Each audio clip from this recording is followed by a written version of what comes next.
Hey guys, what's going on? It's your boy, Chef Reviews. I know it's been a while, but this is important. I'm coming out of YouTube retirement for JackPot Juicer by Dance Gavin Dance. We're here for a new review today, people. The time is upon us. Dance Gavin Dance, after months, after a year or two of waiting, we finally get JackPot Juicer featuring Andrew Wells and the one dude from Don Bronco. I can't remember his name right now, but he's good. He's on, I think it's Synergy, and that's a great song. Let's get into the review. So, like I said, after the release last year or the year before, I'm pretty sure it's 2020, Afterburner. Not gonna lie, it was a really good album and I really enjoyed it. I had a lot of favorites off of that album. Of course, I love all of their albums, but that's just me, you know. I loved JackPot Juicer so much more than Afterburner. And don't get me wrong, Afterburner is good, but just, I don't know, man. This being their longest album with 18 songs, it's a lot. It's a lot to listen to. But when you finally find the time and you sit down and you listen to all of the songs they haven't released through the singles, like Feels Bad Man, which was a banger, 10 out of 10 on that track. You go through and my goodness, does Tillian, Andrew Wells, and John Mess just they kill it. They kill it. They do so well. They do so well. Andrew Wells has an amazing spotlight now. It finally feels like they're... how do you say it? It feels like he's in the band now, you know? Like, before, he was kind of floating around and nobody really... They never said anything. They just kind of... It was just something that happened, you know? But on this album, he has so many more vocal performances on songs like... what was it? For the Jeers? For the Jeers was a great song. I give that a groovy out of 10. That was a great fucking track. I loved... I just loved the entire track. Just the what was it? I never fail. Like, it just... Andrew just so good. And I'm so proud of seeing him finally as a Dance Gavin Dance member. Let's see. We'll start. Untitled 2 was pretty good for what it was. You know, it was a good opener for an album. I'll give him that. Cream of the Crop, that was a good song. I liked it when it first came out. Over time, it kind of, you know, we didn't have anything fresh right away, so, you know, it grew on me, but it's okay. Synergy was good. I love that song. It's so catchy. It's something that you would definitely should be hearing on the radio. Holy Ghost Spirit. That song was a banger. Holy Ghost Spirit was really good. I really loved when... Oh, dang it. I had the whole thing written. I can't find it anywhere. Anyway, For the Jeers was just so good. I give that one a groovy out of 10. Holy Ghost Spirit was a 9 out of 10. That was a really good song. Ember was pretty good.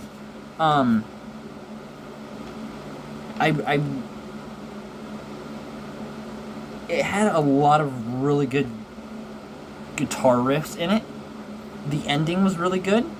I remember the whole, like, harmony thing. That was really good. Pop Off was good. I give... I don't know.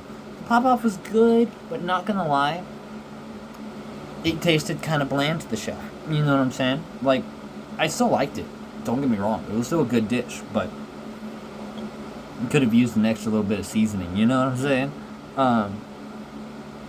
One Man's Cringe is a banger. That's 9 out of 10.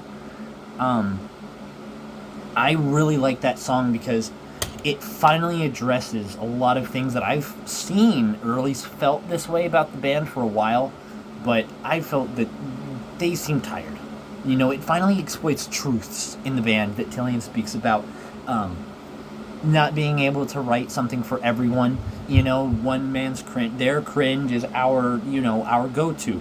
So every time, something bad happens, we always just latch on to that. No matter what it is, it just gets the most attention. And it shouldn't, it's one man's cringe, really. It is cringe. But this song isn't. It's based. It's sick. It's a great song. I love One Man's Cringe. Feels Bad Man was 10 out of 10. There is no discussion. No discussion. I have it signed by my dad. Right there. This is dad approved. Automatic pass. Die Another Day was sick. That one went really hard. Two Secret Weapons was good. I feel like it would be a better instrumental than it was. It gave me a lot of Here Comes the Winter vibes. After Polka Dot Dolphins,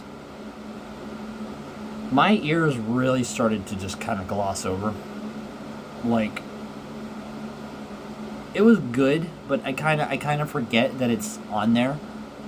I wasn't a fan of it, really. Long Nights in Jail was good. I like that song a lot, and I've been listening to it more recently, and it's starting to grow on me. So, I bumped that one up from a 6 to an 8 out of 10. Because at the start, I wasn't a fan of it, but I like it a lot now. Back on Deck was good. I gave that one an 8 out of 10. I gave Current Events a 6 out of 10. It's a lie. It's not Current Events. They're not Current Events with the band, man. It's not. Nah. Current Events is good, and it's been growing on me a little bit more as well. I'll move that one up to about a 7 out of 10.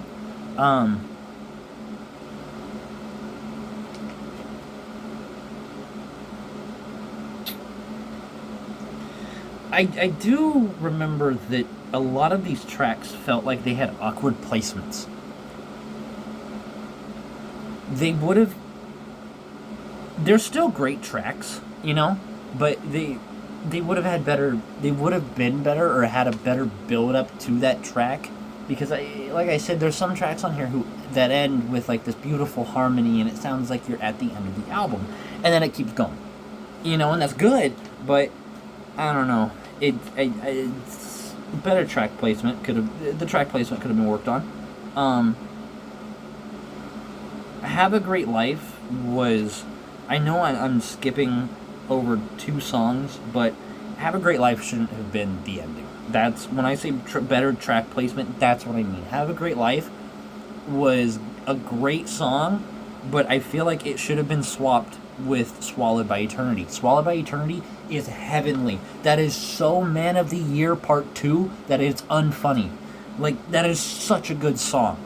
It's a miracle that I even got this far. Bars. When Tillian started saying that, bars, dude. When John on Feels Bad Man said that all this time you realized that your crown was just a hat, bars. Bars. John kills it on so many levels on this album. He does so freaking well. But I feel like it's so good that it's a good note for them to end off on. And I'm not saying that that's what they should do. I would love to see them go off and make more music. You know what I'm saying? Like, oh my gosh, I have no idea where they could go from here, though. Without making a repetitive sound. They've given us a lot of good albums, and we've been a good fan base to them. Not gonna lie. And I won't, I'll even out myself. I didn't really get onto them until Instant Gratification came out. But when I got onto them, though, oh my gosh, it was just firing on all cylinders for me. And it still does. This album, JackPot Juicer, is so good. The only negative things that I have about it is Pray to God for Your Mother. I really didn't like that song. John could have done a lot better. It feels like it was just kind of goofy, There were some parts where Tillian and Andrew sounded very similar, and I wish that Andrew would have had a different. He's good and he brings a very good vocal palette to the table, but it's hard at certain points to differentiate between him and Tillian. They harmonize really well, and it gets kind of to a point that they sound exactly the same. So that's a little bit of a pain in the butt. Pardon me. Swallowed by Eternity is a banger. Pray to God for Your Mother was not a fan. Like I said, Long Nights in Jail and Polka Dot Dolphin are kind of forgetful. Long Nights in Jail is actually really good. I retract that statement. Polka Dot Dolphin is very, very forgetful. I could have gone. I'm not gonna lie. I could have gone without that song on the album.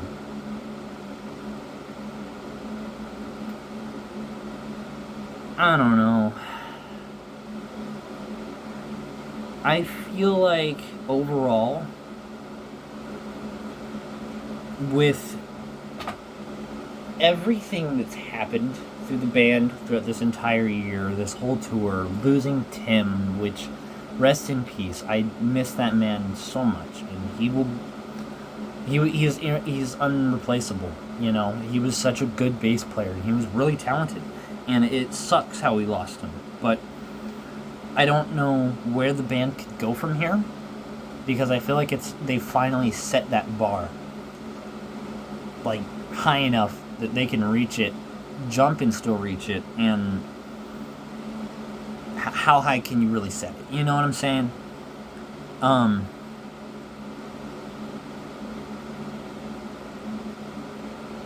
Just kind of going through my notes, just checking if there's anything that I really missed, or that I'm forgetting about right now that I would want them to bring up.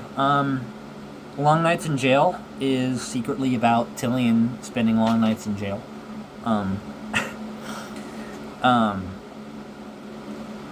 For anybody that knows, they know. Tillian, if you ever find yourself watching this video, bro, come on, man. Like, the band's been through so much. Like, I get it. Like, you're famous and stuff, but come on, man. Like, you can't be doing that kind of shit, bro. You can't. Not when the Rat King is around. And I'm not the Rat King. John is. I'm just one of the minions. But all hail for the Rat King. But, you know, telling you can't be doing that kind of stuff.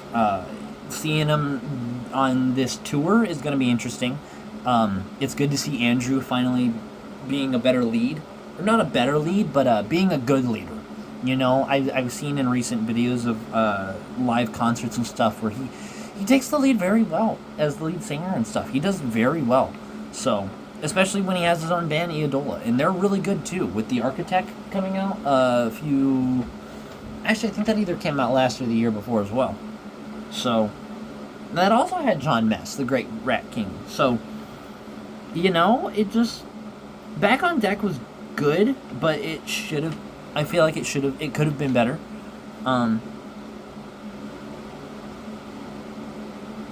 I think my final notes on it is that I would understand where they're coming from, like the band, if they decide to take a break after this. This is a good ending point. Have a Great Life is still a good song, and it was still an ending for an album of Have a Great Life. You know, it's kind of, that's something, you know, you say it when you're done, you know. So, honestly, I give this album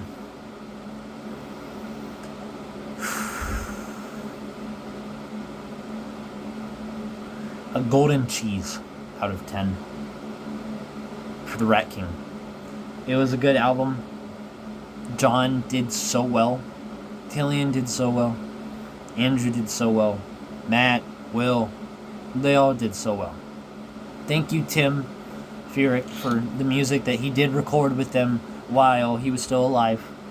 I'm pretty sure he recorded most of this album, so thank you for that. That was a good ending note.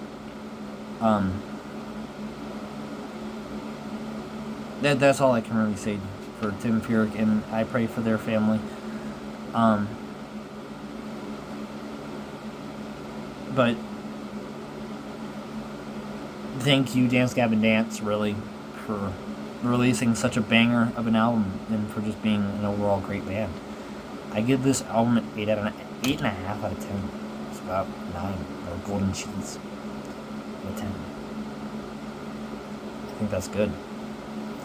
Thank you guys for tuning in. I know this one was kind of a little long, but you know, thank you for anybody who's actually watched the whole video and has made it here to the end.